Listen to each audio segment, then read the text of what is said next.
probably gonna be 30 minutes. Again, the hiring manager isn't, and it's going to be so quick, and they want to move you on. You really just got to give them a reason not to move you on. Like if you don't know anything about the things that they've asked for in the job description, they're gonna get you out of there. But if you know some of the thing about if you know half of the things and have did at least 30% of the things, they're gonna be okay. Cool, we can move you on. All right, because y'all got to keep in mind it's expensive to hire. Right, it costs companies money to hire. They got to pay a recruiter, all right, to scout somebody out. They got a job that's needed, all right, that's helping their company stay afloat or helping their company grow. And the longer vacant that job is probably somebody leaving or somebody that already left. The longer vacant it is, the more money it's costing. So their time and money is everything. They're not wasting time on you. You're not just, oh, I got lucky. I'm so blessed for them to want to interview me. No, they interviewing you. The hiring manager, especially, is interviewing you because they see that you have the potential to fill the role. You have to just give them. You just have to not give them a reason not to give you the role. You have to give them a reason. Did I say it right? You have to not give them a reason not to give you the role. All right. You just don't blow it. All right. They already want you. It's like the girl that thinks you're cute and she's like, oh, okay, I'm gonna talk to her. As long as you don't come at her being super creepy and weird, she gonna give you her number. She was gonna give you her number anyway. It's the same thing with the hiring manager in the second round. All right. So if y'all ready for the third round, give me some threes. Am I cooking so far? Am I cooking? You know, is the grease getting warm? Am I making sense to y'all? Three, three, three, three. Good, good, good, good. Okay. Okay. Cool. All right. So here's the third round. So here's where things get exciting. And here's where most people also fold because they're scared to go to that they're scared. Oh, hold on, let me see. Let me hibachi. I appreciate that, Cordy, bro. I like that, man. I want to read 225 girl comment. I have had to not go through applying for entry level application because majority of the qualifications call for some type of class with SQL, Azure, and me fear not exactly. Like I told y'all, most people don't even apply for roles because they're afraid of getting exposed in interviews. They don't. And then some bimbo who don't care is going to apply and don't even have half the knowledge you have, is going to apply, get through the interview rounds, and boom, get the job. And trust me, I've worked with those bimbos, both male and women. But yeah, as I always say, apply anyway and make the recruiters or hiring managers do their job and disqualify you. Never disqualify yourself.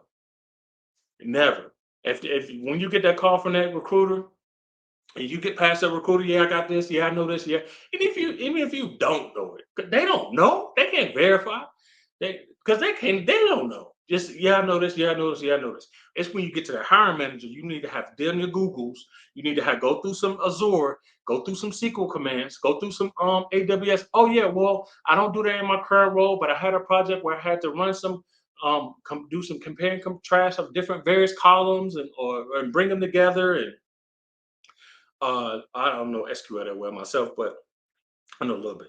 But um, yeah, combine some column run. I had to query some columns and query out the users who have deactivated, who have accounts that's to be deactivated in 30 days or something like that. And these are Azure accounts, and so there's boom, you got SQL experience, Azure experience. You're speaking to those to hire managers. They're like, oh wow, wow, that's what we're looking for. That kind of they don't. It's you don't have to do it for a Fortune 500 company. You could have done it on your own as long as you know what you're talking about.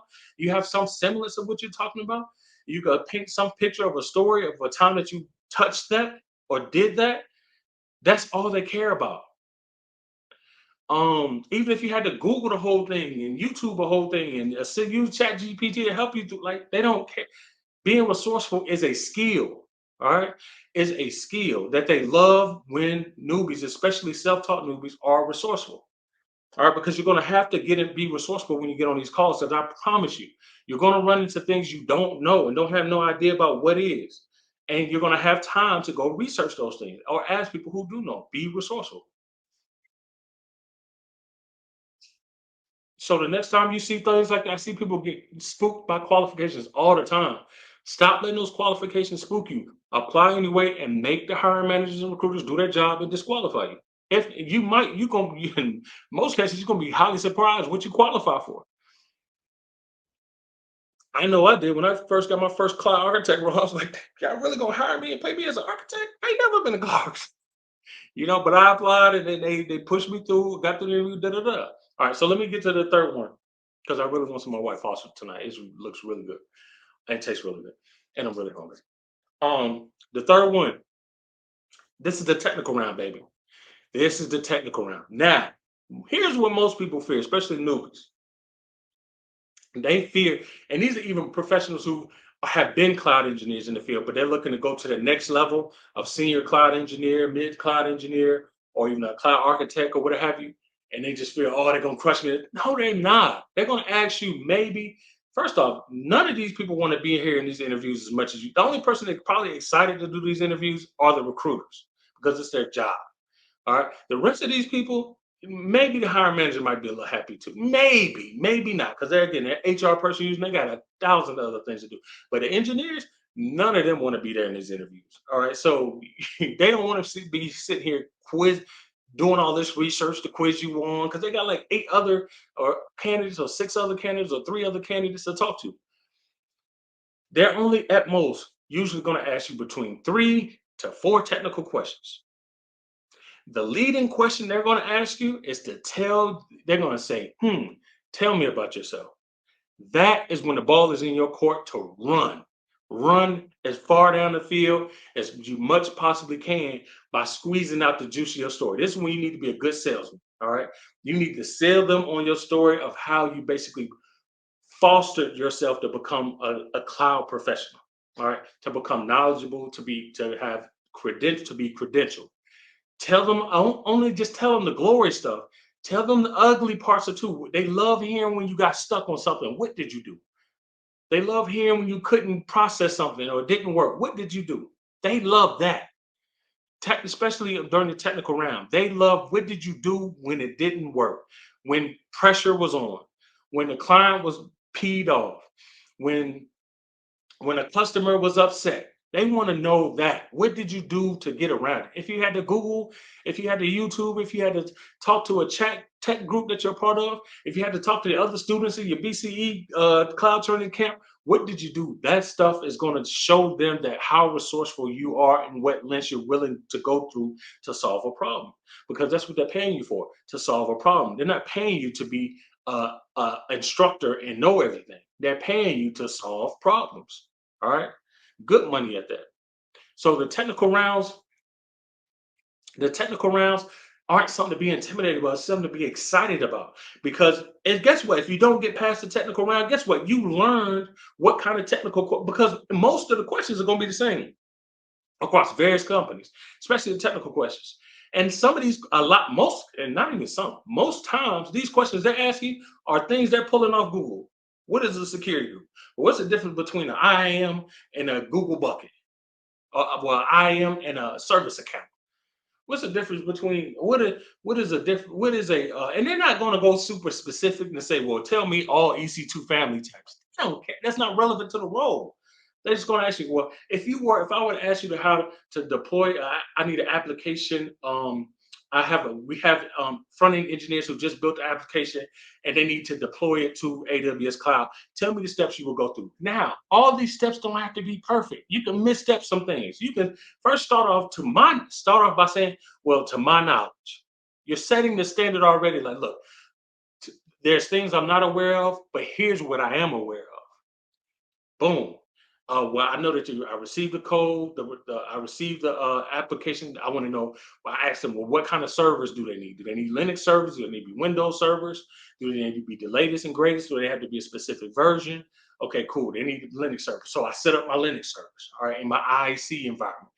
Well, that's another question. Do they want them in an IIC environment or do I need to build it through the console? You know this stuff by studying for your courses, exams, doing your project. This is why projects are important as certifications. That's why it's projects and certifications, because those things build build you up to be able to talk like a cloud tech professional. It's not just you're learning what an EC2 type is. It's not you're just learning what an S3 bucket is. Not you're just learning what the regions are. It's not you're learning availability zones. It's you learning the vernacular and how to bring it all together. And they're gonna be like, oh, okay, cool, cool, cool, cool. And now they might throw in something and they might make a suggestion and be open to it. So don't be like, oh no, I never heard of that. Or be like, oh no, no, I don't think that'll work. No, play cool. Be like, oh, okay, well, I appreciate it. I wasn't aware of that. Now I am. I appreciate that. Like you got to still show through this whole phase of interviews that you're a team player. They hate know-it-alls. The more you try, listen, you go in these interviews and try to act like you're a know-it-all, they're gonna find out. They're gonna make you find out you're not a know-it-all. Because every organization has shrewd engineers who know a lot, who know so much, it's like useless information they just know. And they're gonna find something that you don't know, and then ha ha ha ha ha ha. If you want to play that game, but don't play that game. Play a smart game. Look, I admit what you don't know. They love. Listen, I can't tell you how many engineers love hearing you just don't know, but you can find out. And this is how you will find out. These are your tools you will use. That will go a long, long, long way. All right. Even if they want you to come in and be a SME, you don't know, but you can find out. And here's how I will find out. And if it sounds something reasonable to them, they're like, okay, we can live with that. Yeah.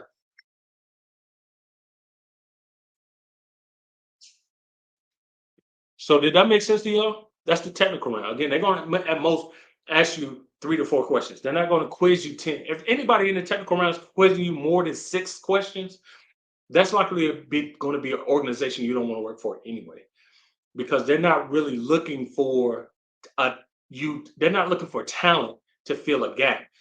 They're really probably in it just looking for, it's probably going to be a pain in the ass organization that's not going to be fun to work in. And that's just being honest with you. They're probably very stuck up, very tight knit, very just. It's like, bro, unless it's Google and they're not Google, like it's a waste of time. It's going to be an organization that's likely going to underpay you and make you try to make you work hard crap to death.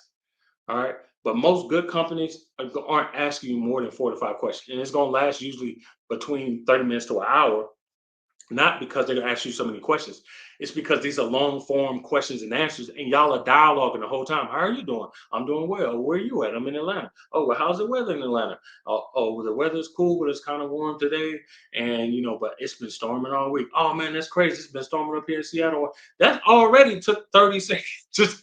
So you're gonna be talking like that and it's gonna go by so fast, right? And then they're gonna ask you, okay, they're gonna like, all right, let's get to, you're at a good company. You're talking to a good company or these good engineers, and they'll be like, all right, let's get to these questions. Right. Again, they don't want to be there as much as you don't want to be there, you know. So just be cool, make it a good time for everybody. I promise you, I'll tell you one real quick before I get to the last step. I remember this one job, I was interviewing for this role, and I didn't get the role that I interviewed for. I did really well in the interview. They gave me great remarks. Usually, if they're good, again, this is why it's important to have a good recruiter who has a good relationship with the company, because you get intel. So usually, a good recruiter can give you feedback where this is what the employer thought of you, blah blah blah. So they gave me, say, yeah, X Y Z, your technical stuff, da da da da. You just don't have enough enterprise level experience that they're looking for this specific role. I said, cool. All right, cool. It's cool. Don't be an a-hole to the recruiter just because you didn't get the job. Always remain cool. Hey, I appreciate it. If you got their other contacts of the people who interview you, tell them thank you, blah, blah, blah. I promise you. And it's happened like this twice in my career. I think it was like 2 months later. He called me and said, hey, man, they want to offer you the role, the job. That job we talked about. I was like, yeah, yeah, yeah. He said, they want to offer you the job. I was like, for real? I was like, all right, so when they want to start the interview? He said, no, there's no more interviews. You got the job. They made the role for you. Like they said, we needed this type of person. They say you might not be here where we need it right now for that specific role, but we have this role that they opened up and created just for you, and they're gonna still pay you this amount that you interviewed for. I said, boy, come on, let's go. And it's went like that twice in my career. Like, so you gotta play the game, baby. You gotta have, this is why these interpersonal skills that we spend so much time on in our boot camp is important, because you gotta be able to you gotta be long-winded. You gotta stay in the process, not get frustrated and cut everybody off because you didn't get what you want immediately. Got to go through it. So did that make sense about the technical round? Did that make sense? Did the grease get hot at that point? Y'all let me know, and then give me some fours if y'all ready for the last step in the interview process. What's happening, NC? Don't talk so much. My cigar went out. Mhm.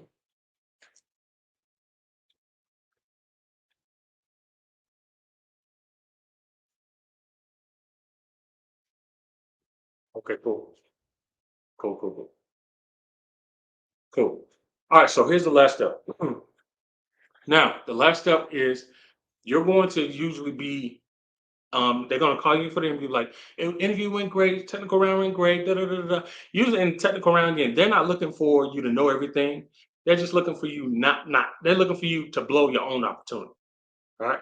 So they're not looking to say, oh, he didn't know everything. They're looking to say, okay, yeah, he knows it. They want to give you the opportunity. Yeah, he knows enough to do the job.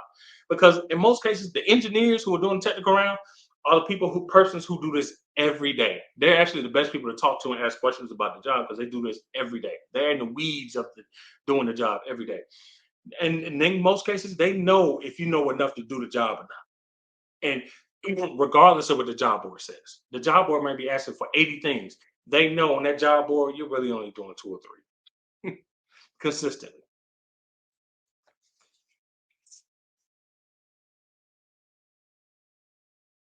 Hmm.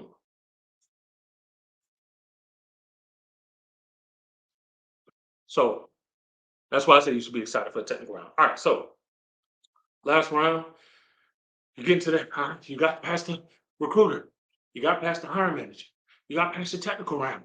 Now you're going to your last round. Now you're going to talk to the big boy. All right. You're going to sit at the big table, the adult table.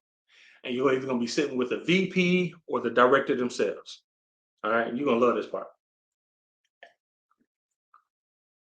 They don't know nothing about the technical.